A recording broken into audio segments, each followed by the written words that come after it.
Please welcome the Chief Executive Officer of Integral, Ashok Sivanand, the Dean of the College of Engineering at Michigan State University, Leo Kempel, the Director of Talent Attraction and Employer Branding at Magna International, Jennie Ecclestone.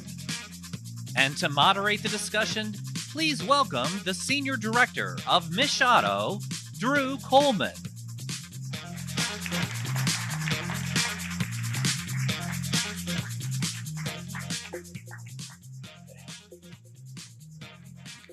Thanks, everybody. Let's take our seats.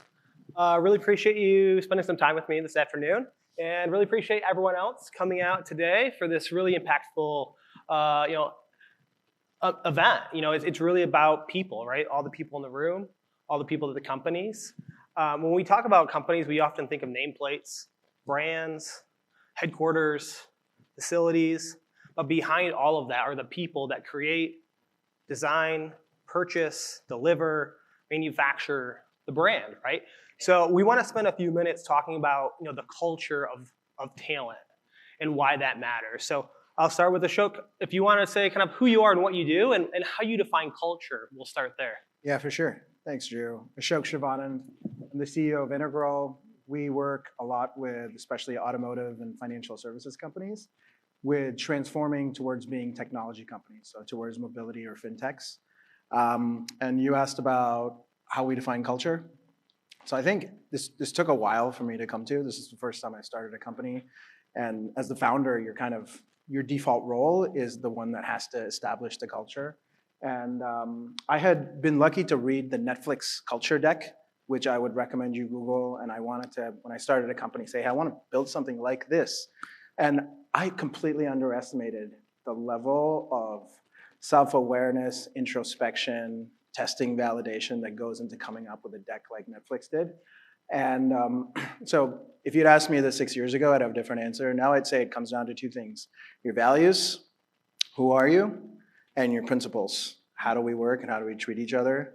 And taking those values, in our case, it's humility, accountability, curiosity, and kindness.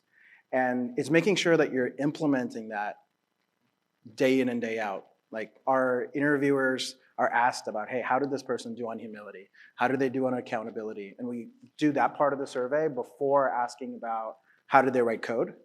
And so that way it's really ingrained into the culture from the beginning. The interviewers are validated. And then when we give feedback, if someone has to be put on a performance improvement plan, it's also kind of provided that way. If someone's given positive feedback, it's given in the lens of our values. And just one tidbit I'll leave everyone with is that one of Enron's values was integrity. That was on their poster. And so, I don't know if they necessarily used it in their interviews or not. Yeah, that's awesome. And it's really important, right? It's not just putting it on the nameplate, right? So how do you integrate that into your companies? Leo, a little bit of a different space for you. Yeah, I'm kind of the supply side of this equation. And so I agree with Ashok a lot on those two concepts, but also want to talk about teamwork, because most of us in academia, the way you learn K through 12 and beyond is individual accomplishment. Who remembers after a test wondering, did I get an A or a B, right? And so you're used to that, but when you go into the real world, when you go to work at places like Magna, you're part of a team, and so learning how to work within a team is very key to us. And the way we do that is a lot of team-based work within our courses, but also experiential education. And so one of the most important things for us in the college in East Lansing is to make sure our students get early and often experiences working with different groups and companies, different companies, trying to discern their path in life. And I see Garth Machenbacher sitting out there. He's the key person for us in terms of having those connections with companies, so that when we train students for their future work life, they're ready to go from day one. Great. Thank you. So Jennie Ecclestone, I'm the Director for Talent Attraction and Employer Branding at Magna. And I think both of you have set up what I'm about to say very well. But I think it is a combination of those things. So every day my role is to kind of protect the brand of Magna and make sure that we are delivering on our employer branding message. So that message is dream big with us and join our team. So taking so much of what you guys have talked about, and it's rooted in our core values, which are being collaborative, thinking big, never settling, and taking responsibility. So those are the things, like you mentioned, Enron, they had integrity, but they didn't have that accountability piece. So being responsible is one of those things that we hit right up front. And so when we think about how we're bringing talent in, we're trying to track those people who are aligned with those core values. And with that employer value proposition I'm giving them to dream big with us, the fact that they come in and one of our values is to think big still and to never settle and always be thinking about those next things and how we move the entire mobility industry forward. It's so much about delivering on that promise we're making, right? Because then it's when you get that gap that people are feeling either they don't fit in there or this wasn't what they signed up for, or all of a sudden there's something that's misaligned with their personal values, and then that impacts the entire company's culture too. Yeah, and Jennie, your company has tens of thousands of employees all across the world. How do you maintain that kind of overarching culture across your brand? Yeah, it's not easy. I mean, and especially not only just working in all these different locations, but what those cultures can perceive those things to be, right? So we actually rooted ourselves in an employee charter years ago that all was the foundation of who Magna was, the principles that we followed. And so these core values are kind of an evolution of that, but we see ourselves as that partner within the automotive and mobility industry, bringing everything forward. And at the end of the day, our goal is to always deliver on those products or those things that we're producing that are gonna be able to move the industry forward. And so much, because of so much of what we do is also rooted in those core values, delivering and never settling and all of that stuff. I think if you're not doing that day to day in your work, then it's not a company that you'd want to work for in the first place. So every day we're asking you to do those things. If that's not aligned with your own core values, then it's not going to be a fit. And so for us, we retain those people, we keep the people and attract them, hopefully, to us because of those things that we're doing and because they know that the work they're doing every day is hands-on. It's either able to see it in the marketplace and what they're able to do. And yeah, go ahead. So something that we had to go through the learning curve about this was very much in service with that. It's on leadership and it's on the company to make sure that we're doing service of it, right? That if you're going to be interviewing folks and letting them know what your culture is like, that when they come on the inside from a recruiting standpoint, that recruiting turns into retention. Yep. And those folks have chosen in part to work there, not just based on compensation. Y'all probably know better, like that doesn't fall super high in terms of like the millennial and Gen Z rankings in terms of importance. Culture and values are a big one, and learning is another one we can get into. And I think in our case, we debated and hummed and hawed about this, but if you go on our website, integral.io, and the careers page, we just put the values right on there and what it means. And initially it was kind of scary because we're like, hey, we're giving our interview candidates the cheat codes. And then I was lucky to get some really great advice of like, hey, when they join your company, you're going to be giving them all the support and enablement to be successful. So why not do that even before they join? Day one. And then, you know, everyone's going to have a different definition for jerks or someone who doesn't fit in there, right? And putting this on your website will allow those folks to self-select out and go work for a place where their behaviors are valued more than they would be over here. And then who's defined as a jerk becomes like a culture by culture, company by company thing. So I think it's advertising it leads to a lot of value, but it also puts a huge accountability on leadership and operations to make sure that we are staying in service of that brand. And Leo, Ashok talked about some of the factors that potential employees really position, right? You know, compensation, culture, location, other variables. Are you seeing a change in the students that are going through your programs, you know, decade over year on what they prioritize? Well, the short answer is yes. The longer answer is we're in Spartan Engineering, we're laser focused on helping build the economy here in Michigan. So we work with the companies very closely and find out what attributes they're looking for in those employees, and then make sure that those experiences happen throughout the 4, sometimes a little bit longer time that they were with us. So yeah, but the students are looking for an ability to make a change in the world and to make a change in the world here in Michigan.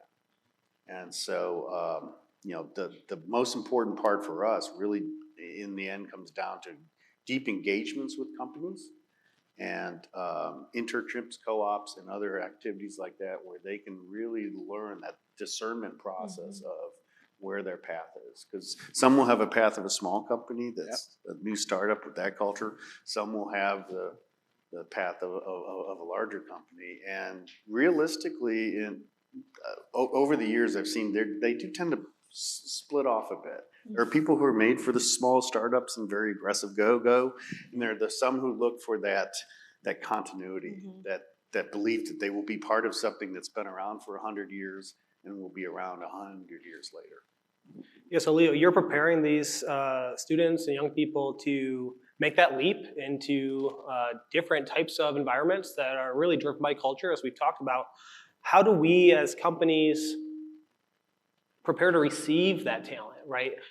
You know, there's a perception, I think, of inflexibility in some of our cultures, or maybe some latency in some of our practices. So like, how as companies, or you know, maybe the companies in the room, how do we position ourselves to say, yeah, I want that top talent from Michigan State, but I don't know how to receive it? Yeah, so that's a great question. If Bernadette Friedrich, or also known as Dr. B to most of us who's here, she would tell you the most important thing is to have really meaningful experiences when the students are with you, whether that with you is a short period of a few weeks, because it's that type of engagement, or whether it's 6 months on the co-op. Yeah, it really has to be meaningful. You have to give them real work to do, that they feel like they've done something that they couldn't have done at a university, and that without the opportunity that the company gave them, they wouldn't know about. They dream about it, but not know about it. And so, you know, the old days when I was a student, back in the days that we used chisels and abacus to design things, some of the co-ops were less than exciting. I distinctly remember as a second-year student really knowing absolutely nothing at that point except how to solve an integral, maybe sometimes. You know, they gave me an assignment. Oh, it was deadly boring. It was deadly boring. And the thought I had is, if this is what electrical engineering is, I'm going to go be a lawyer. And then I did one more assignment, because you rotate. I think it's very important to rotate, try different things. And then I got into something I couldn't believe. First, I couldn't believe they were paying me to do that. Right? That's the kind of job you're looking for. You can't believe they pay you to do it. And 2, I couldn't believe they were letting a sophomore in college do this kind of stuff.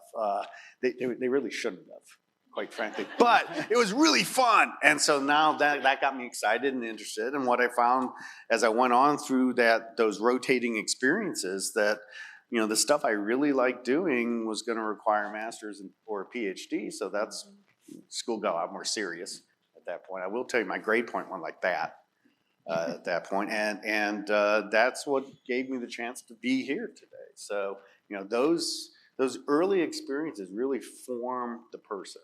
Yeah. And that's why it's important for the employers to make sure that it's meaningful, it's challenging, and when the student leaves at the end of that period of time, they've learned something. Yeah, I've got a very relevant experience to this. So I went to school for electrical engineering. I was a little bit better at the integrals, which is why I ended up naming the company Integral. I had a co-op at a General Motors Suzuki plant. You know, there's software to do that now, right? You know what? So make sure you know that. There's something nice about pen and paper and doing it old school. One of my internships was at a GM and Suzuki plant. Yeah. And at the time, they built the Suzuki XL7 and the Chevrolet Equinox, the Pontiac Torrent. Mm-hmm. And it was one of those internships where they needed someone to make sure that the systems are working from a software standpoint.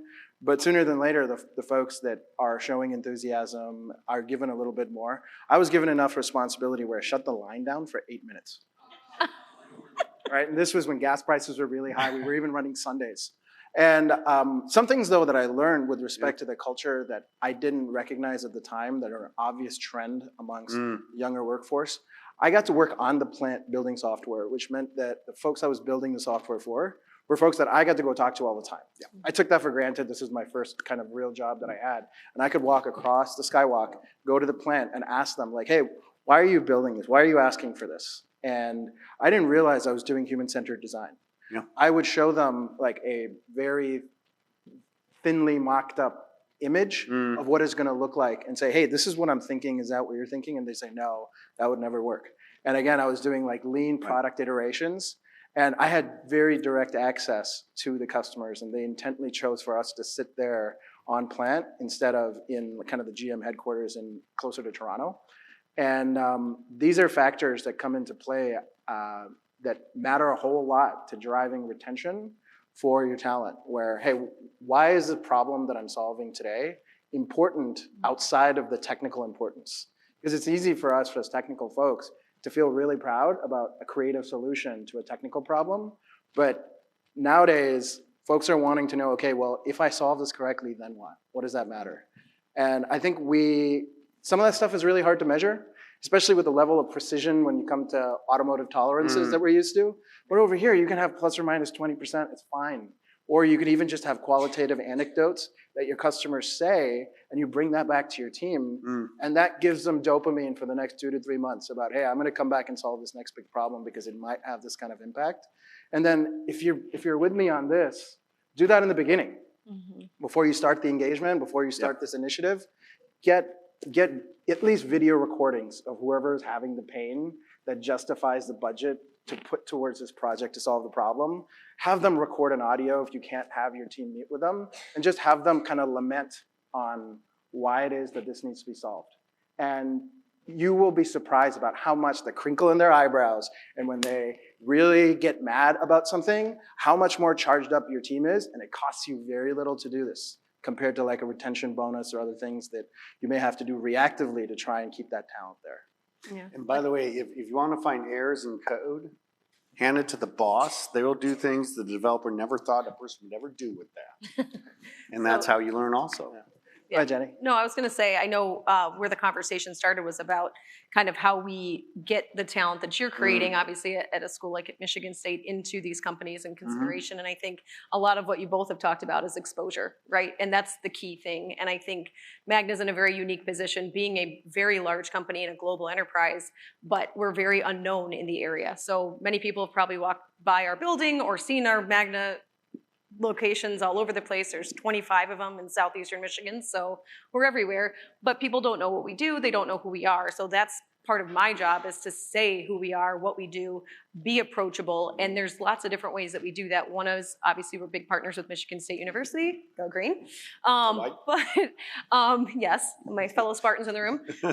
But I think the other piece of it too is that we're aligned with organizations like Digital Lakes and participated in their micro internship program this past year, which was kind of the first program of its kind in the area, where we took 24 students from various Michigan schools or outside of Michigan, but Michigan-based students, and exposed them to 9 different companies over the summer. And so these were really short-term micro experiences meant to expose them to all of these different companies. So we participated along with General Dynamics and HAP and a number of other companies, but what we were trying to do was help everybody understand this greater ecosystem of technology and innovation that's happening in Michigan, and that you don't have to go to Austin, you don't have to go to Silicon Valley, you don't have to go to these places to work in innovation and in tech. It's happening right here in your backyard. And so I think that exposure and understanding what is actually going on and what both of our companies are doing and how we're influencing this space is huge, because the students just don't see that. They understand, they see Apple, they see Google, and there's nothing against those companies. We work with all of them. But to understand those tangible things that they can do working for companies like Magna is something that I don't think is on their consideration factor until they get that exposure to us. So that's Jenny, I got a question for you. Yeah. So having moved here from Canada, you work for a Canadian company, effectively, right? Yep.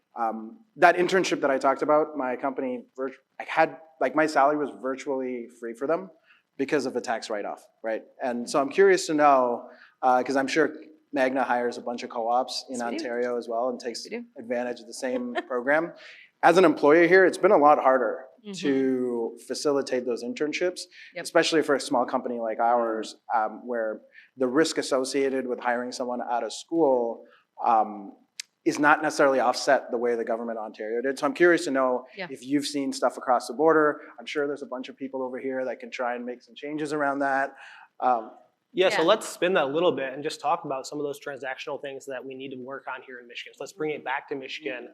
You know, what are things at a company level that, like, if we want to accept this talent and retain this talent, what do we need to do differently? You know, we talked a little bit off stage about just the process that a new hire goes through can be nauseating, and that's going to really turn them off to even get that exposure or that opportunity. But then also on a policy side, right? We have state, federal, local programs. So I guess, you know, we've got about 5 minutes left. Let's dig in a little bit on like those transactional pieces. What can we do as a company or as a state to position ourselves? Mhm. You mentioned the Digital Lakes program, and we ran a study earlier this year talking about tech hubs.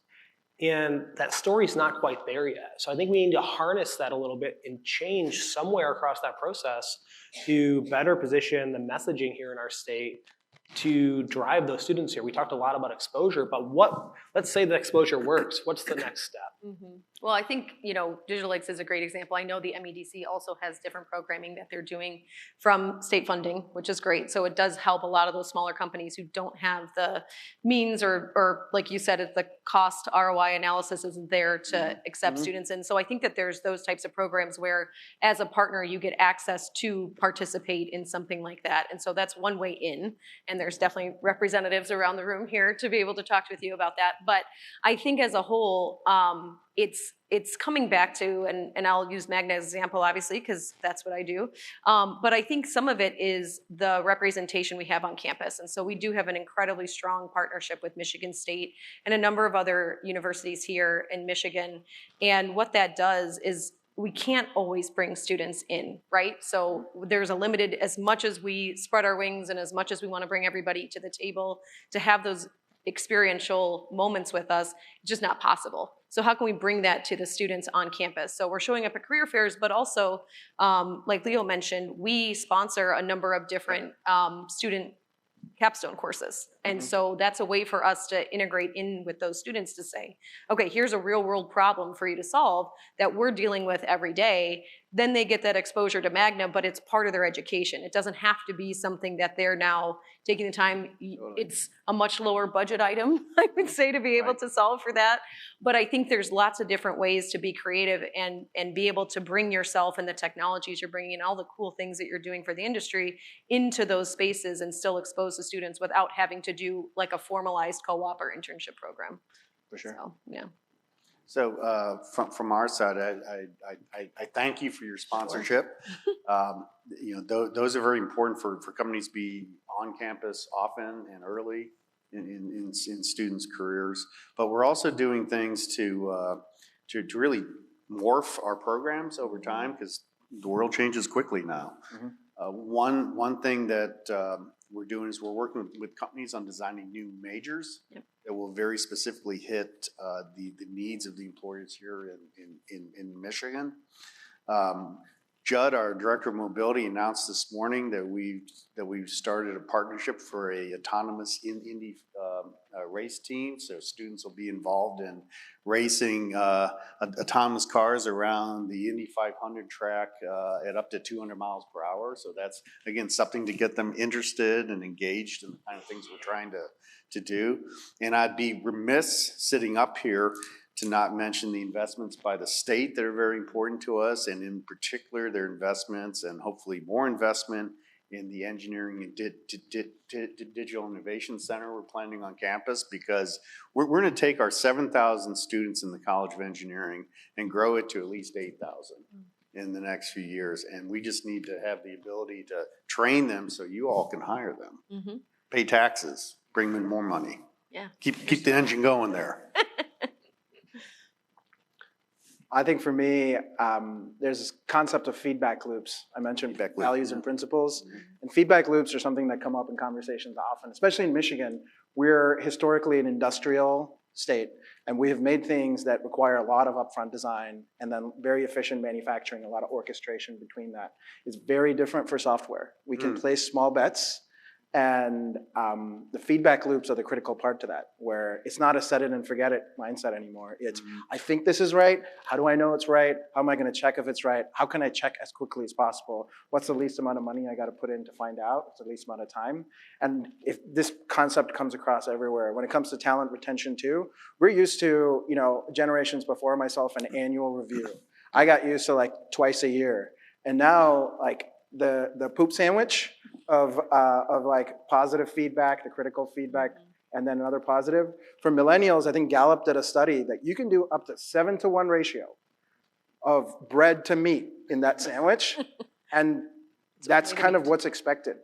So look for ways to provide feedback and look for feedback both in the contributions of your team, so you can share that back with them and they feel growth and connectedness to the work, but also in the work itself, so you can place bigger bets knowing that, hey, we've got this data system, we've got the system of checking that's gonna catch it early if some of these small bets are not gonna turn into big goals.